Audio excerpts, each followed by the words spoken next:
Okay, everyone. I hope you all are fit and fine. So, yesterday we are just starting our class. तो उसी को आगे बढ़ाते हुए मैं आपको थोड़ा सा इस बारे में बताना चाह रहा हूँ। एक क्वेश्चन है होल्डिंग कंपनी का। इसमें लिखा है H limited acquire all the shares of S limited on the 1 January. तो ये जब भी हम होल्डिंग कंपनी का क्वेश्चन करेंगे we first emphasise on the date of acquiring. Date of acquiring क्या है? तो 1 जनवरी 2008। ठीक है। दूसरी इंपॉर्टेंट जो डेट हो जाएगी वो हो जाएगी कि आप बैलेंस शीट कब की बना रहे हैं। तो यहाँ पे दोनों कंपनी की जो बैलेंस शीट बन रही है वो बैलेंस शीट बन रही है 31 मार्च को।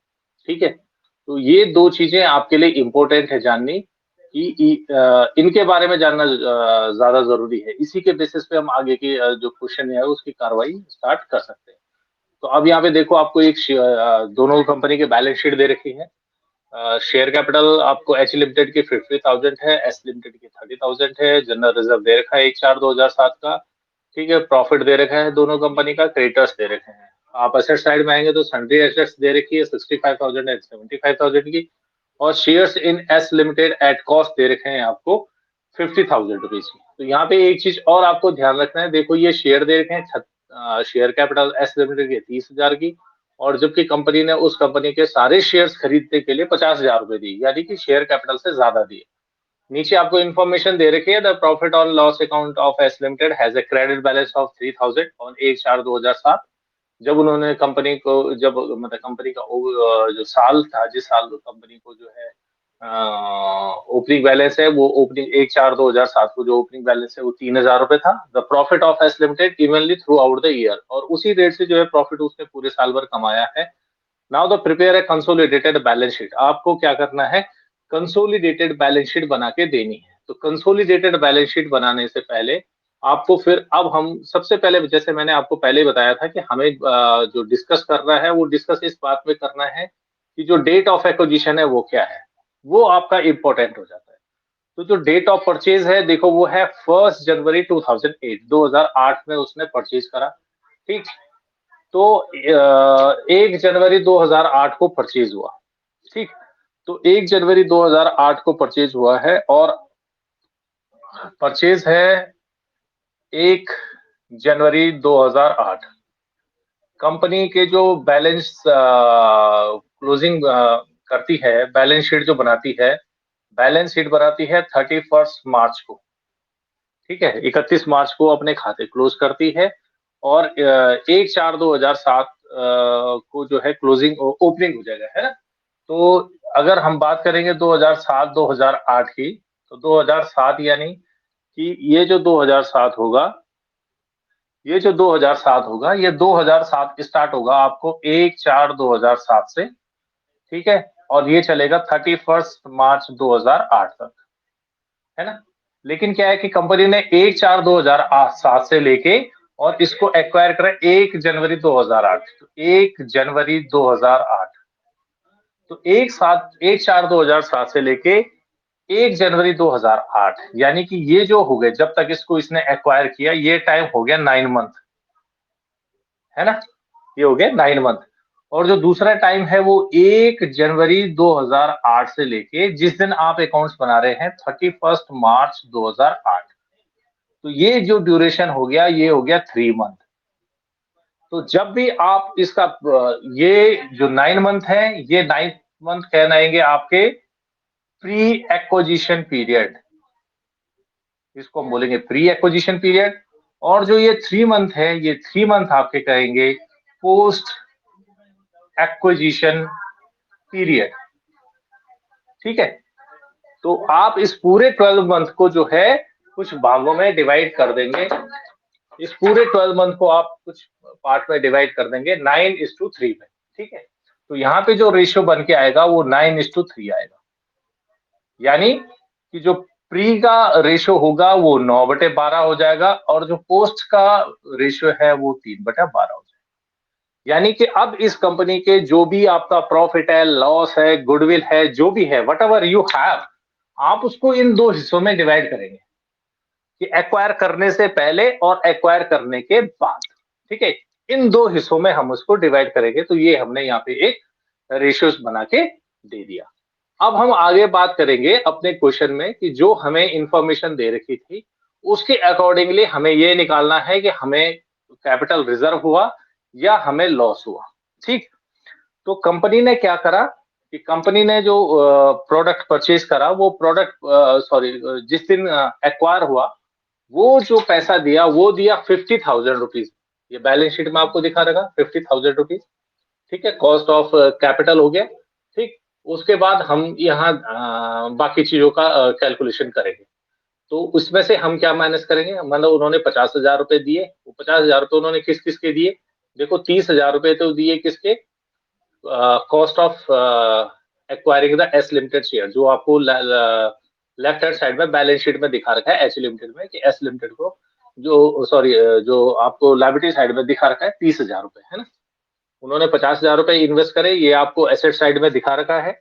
ठीक है, एच लिमिटेड का 50,000 रुपए दिए, एस लिमिटेड की शेयर कैपिटल है 30,000 रुपए। ठीक, तो उसी दिन देखिए आप, जब आप क्वेश्चन को गौर से देखेंगे तो क्वेश्चन में आप ये पाएंगे कि आपको 15,000 रुपए का जनरल रिजर्व भी दे रखा है बैलेंस शीट में एस लिमिटेड का। ठीक, और वो लिखा रखा है 1/4/2007, यानी कि साल के शुरू का है। तो साल के शुरू का है तो पूरा का पूरा यहाँ आ गया, क्योंकि इसका पार्टीशन नहीं होगा। प्रॉफिट एंड लॉस देखो, उसने नीचे आपको एक एडिशनल इंफॉर्मेशन दे रखी है, उस एडिशनल इंफॉर्मेशन में लिखा हुआ है कि 1/4/2007 को कंपनी का जो प्रॉफिट था एस लिमिटेड का वो था 3,000 रुपए। तो ये 3,000 रुपए ये आ गए। ठीक, अब ये तो हो गया पोस्ट एक्विजिशन का प्रॉफिट। अब एक प्रॉफिट वहां कंपनी का ऑलरेडी दिखा रखा है 10,000 रुपीज बैलेंस शीट में। ये देखिए मैं आपको दिखाता हूँ, यहाँ से आपको और क्लियर समझ में आ जाएगा। एक प्रॉफिट आपको क्वेश्चन में दिखा रखा है और वो प्रॉफिट है this one. Here is a question. ये देखो ये दिखा रखा प्रॉफिट एंड लॉस अकाउंट आपको दे रखा है, देखो 10,000 रुपीज। ठीक, और ए के नीचे दिखा रखा है 3,000। तो ये 3,000 तो 1/4/2007 के, इसलिए हम डायरेक्टली इसको लिख लेंगे 3,000 रुपए को 1/4/2007 के। और दूसरा आपको ये जो 10,000 दिखा रखा है ये आपका क्लोजिंग बैलेंस है। तो इस क्लोजिंग बैलेंस को हम शेयर करने के लिए क्या करेंगे, इसकी कैलकुलेशन के लिए हम इसको थोड़ा सा और ऐड करेंगे। थोड़ा सा और ऐड करने का मेरा कहने का मतलब ये है कि हम इसको और डिस्क्राइब करेंगे कि जो आपको बाकी चीजें दे रखी है उनके साथ उसको कैलकुलेट करके दिखाएंगे। अब कैलकुलेट करके कैसे दिखाएंगे, देखो ये 30,000 रुपए ये आ गए, 15,000 रुपए का जनरल रिजर्व था वो आ गया, 3,000 रुपए पोस्ट एक्विजिशन का प्रॉफिट क्लियरली मेंशन है नीचे वो आ रखा है। बाकी का बचा जो प्रॉफिट 10,000 है ना, जो बैलेंस शीट में, उस 10,000 में देखो ये 3,000 रुपए आपको ऑलरेडी ओपनिंग बैलेंस है तो आप इसको माइनस कर देंगे। इसका मतलब पूरे साल एस लिमिटेड ने 7,000 रुपए का प्रॉफिट अर्न किया।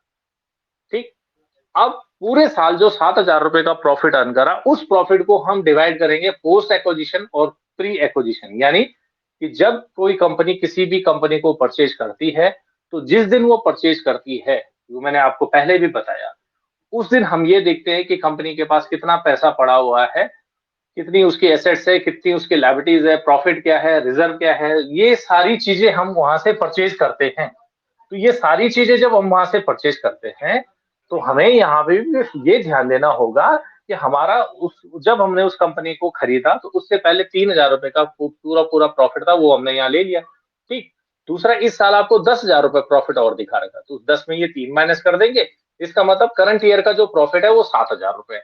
अब ये 7,000 रुपए का प्रॉफिट को आप 9:3 के रेशियो में डिवाइड करेंगे, जो हमने अभी प्री एक्विजिशन और पोस्ट एक्विजिशन के हिसाब से निकाला है। तो ये 7,000 का 9/12 निकालेंगे, 5,250 हो जाएगा। तो देखो अगर हम इनको जोड़ेंगे 30,000, 50,000, 30,000 और 5,250, तो टोटल जो वैल्यू आती है वो 53,000, ये वैल्यू आती है आपकी 53,250। जबकि कंपनी ने केवल कितने रुपए दिए हैं, 50,000। आपने दिए 50,000 जबकि उस कंपनी की वैल्यू हो रही है 53,250 रुपीज। तो इसका मतलब जो ये 5,000 3,200 रुपए का जो आपको प्रॉफिट हुआ, this profit called capital reserve. ठीक है, इस कैपिटल रिजर्व में हमने सारा चीजें कैलकुलेट करना। ठीक, एक तो आपको ये कैलकुलेट करना है, आपने कैपिटल रिजर्व निकाल दिया। दूसरा हम निकालेंगे कंसोलिडेटेड प्रॉफिट। ठीक है, दूसरा हम क्या निकालेंगे, कंसोलिडेटेड प्रॉफिट निकालेंगे। क्योंकि कंसोलिडेटेड प्रॉफिट निकालने के लिए हमें क्या करना पड़ेगा, फिर से प्रॉफिट वाले हिस्से में जाना पड़ेगा। देखो एच लिमिटेड का आपको प्रॉफिट दे रखा है, एच लिमिटेड का प्रॉफिट है 25,000 रुपए, ये आपको दे रखा है। अच्छा, अब जो ये 7,000 रुपए बचे थे, देखो ये 7,000 रुपए में से 90%, 9/12 तो चला गया पोस्ट एक्विजिशन का प्रॉफिट, जब उसने शेयर खरीदे।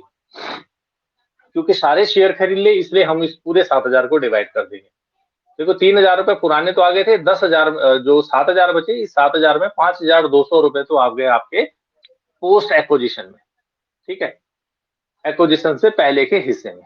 प्री एक्विजिशन में कितना आएगा, जो हिस्से आपके बचे होंगे, तो कैसे निकालेंगे, देखो ये 7,000 निकाले, इस 7,000 का 3/12, क्योंकि मैंने अभी आपको बताया था 9:3 रेशियो से हम जो क्या करेंगे, प्रॉफिट एंड लॉस को डिवाइड करेंगे। अगर लॉस होता तो वो भी ऐसे ही डिवाइड होता दोनों में। ठीक, तो आपने 3/12 कर दिया, तो ये आ गया 1,750 रुपए।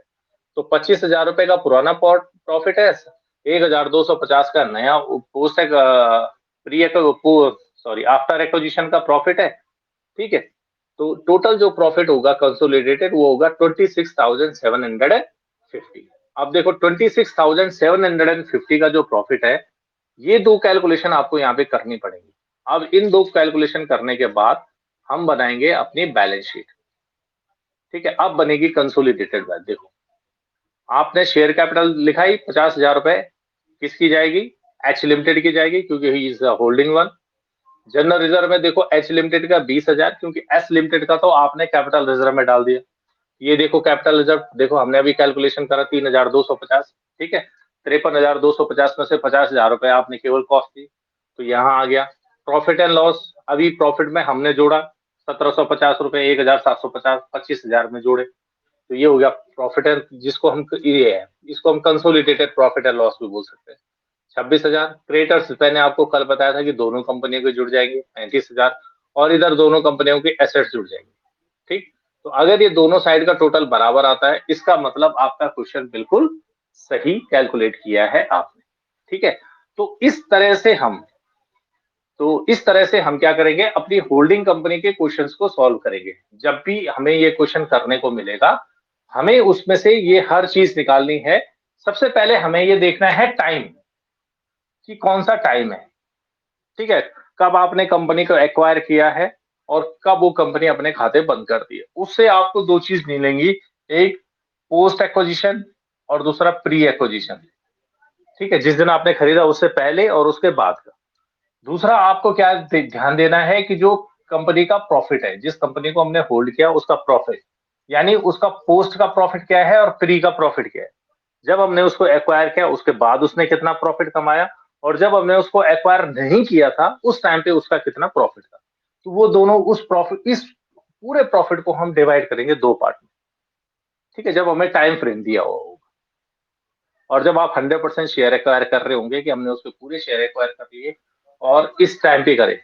ठीक है, तो उसको हम टाइम फ्रेम के हिसाब से डिवाइड करेंगे। ठीक, अब जो अगर कोई पोस्ट प्रॉफिट अगर बच जाएगा, तो उस प्रॉफिट को हम प्लस कर देंगे होल्डिंग कंपनी के साथ। अगर कुछ हिस्सा बचता है, जैसे हमने किया था 25,000 में, हमने क्या 25,000 रुपए होल्डिंग कंपनी का था, तो हमने क्या निकाला कि जो 7,000 रुपए आपका प्रॉफिट बच रहा था उसका हमने 3/12 निकाला। तो 1,750 रुपए हमने उसमें ऐड करे, तो ये 26,750 रुपए हुए, जिसको हमने कंसोलिडेटेड प्रॉफिट कहा था।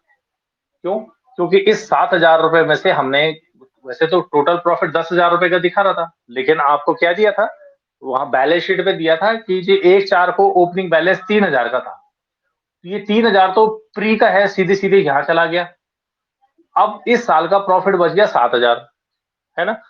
ये 7,000 रुपए भी कंपनी ने क्या कर दिया कि जनवरी में एक्वायर हो गई थी। तो भैया पोस्ट, इस 7,000 का पोस्ट पीरियड जो है, प्री पीरियड जो है जनवरी तक चला इस 7,000 के प्रॉफिट में, और पोस्ट चला केवल 3 महीने का। तो हमने इसको क्या कर दिया, क्योंकि आज हम उसको खरीद रहे हैं, तो आज हम उसको खरीद रहे हैं, हमें ये निकालना पड़ेगा कि भाई जनवरी तक इस 7,000 रुपए में से कितना प्रॉफिट कंपनी ने उस समय तक कमाया था, क्योंकि वहां लिखा है इवनली, है ना, पूरा का पूरा हम एक साथ नहीं लिखेंगे, हम ये देखेंगे कि इस 7,000 रुपए में से कितने रुपए जनवरी तक। तो हमने क्या किया जी, क्योंकि टाइम फ्रेम बात हो रही है, तो इसलिए हमने 9/12 कर दिया था इसको। है ना। इसको हमने 9/12 कर दिया था, तो 5,250 रुपए हमने कहा जनवरी तक कमाए थे, और जनवरी के बाद कंपनी ने 1,750 रुपए और कमाए। तो ये 5,250, क्योंकि उसने 50,000 रुपए पेमेंट करे, जबकि आपकी शेयर कैपिटल बनती थी 30,000 की, लेकिन कंपनी ने 50,000 रुपए दिए, तो वो किस किस चीज के दिए होंगे। बोला एक तो उसका जनरल रिजर्व दिखा रहा था, तो जनरल रिजर्व में कुछ पैसे थे, शायद 10,000 रुपए जनरल रिजर्व दिखा रहा था, 3,000 रुपए आपका ये पोस्ट एक्विजिशन का प्रॉफिट दिखा रहा था, और 5,250 रुपए जो है ये क्या दिखा रहा था, जो बचा प्रॉफिट, करंट ईयर का प्रॉफिट। ये तो 3,000 रुपए तो इससे पहले का प्रॉफिट है, पुराने साल का जो कैरी फॉरवर्ड हुआ होगा। टोटल 10,000 रुपए, 3,000 रुपए पुराने साल का है, तो वो तो सीधे सीधे यहाँ आ गया, क्योंकि वो पोस्ट का ही है, उसमें फ्री का तो कोई सीन है नहीं, वो 1/4/2007 से पहले का प्रॉफिट है, इसलिए सारा का सारा आ गया। तो तब हमने इसको यहाँ पे क्या किया था, ऐड करा था। ठीक है, तो इसी तरीके से हम क्या करेंगे, अपने क्वेश्चन को सॉल्व करेंगे। जितने भी हमें क्वेश्चन मिलेंगे उनको हम इस तरीके से सॉल्व करेंगे, ताकि हम ये जान सके कि वो प्रॉफिट कैसे। अभी तो हम सिर्फ बात कर रहे हैं 100% एक्वायरिंग की, अभी बात होगी कि वो 100% एक्वायर नहीं करता, मोर देन 50% एक्वायर करेगा। कई आपको क्वेश्चन मिलेंगे जहाँ पे 60%, 70%, 80%, 90%, तो जो 10% बचा, फिर उन 10% का भी इसमें इसमें भी उस 10% का हिस्सा होगा, इसमें भी उस 10% का हिस्सा, इसमें तो खैर यहाँ आ जाएगा, इसमें 10% का हिस्सा होगा, इस 3,000 में 10% का हिस्सा होगा। ठीक है, हर चीज में 10% का हिस्सा हमें अलग से निकालना पड़ेगा, जिसको हम कहते हैं माइनॉरिटीज का इंटरेस्ट, वो भी हमें इसमें से फाइंड आउट करना पड़ेगा। ठीक है, तो बाकी कुछ के लिए हम जो है कल बात करते हैं। ठीक है, till then take care of yourself. ठीक, और अपना ध्यान रखें। ओके।